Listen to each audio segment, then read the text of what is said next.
ततोपरि नैवेद्य पात्रन्निधाय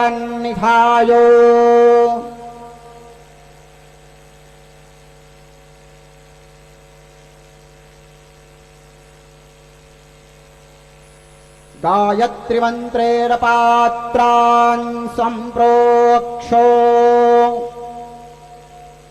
धेनवाः अमृते कृत्यो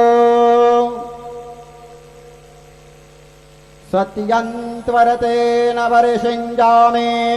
नैवेद्यं निवेदयामि ॐ प्राणाय स्वाहा ॐ अपानाय स्वाहा ॐ व्यानाय स्वाहा ॐ उदानाय स्वाहा ॐ समानाय स्वाहा ॐ ब्रह्मणे नमः नैवेद्यमध्ये पानीयं समर्पयामि पुनर्नैवेद्यं निवेदयामि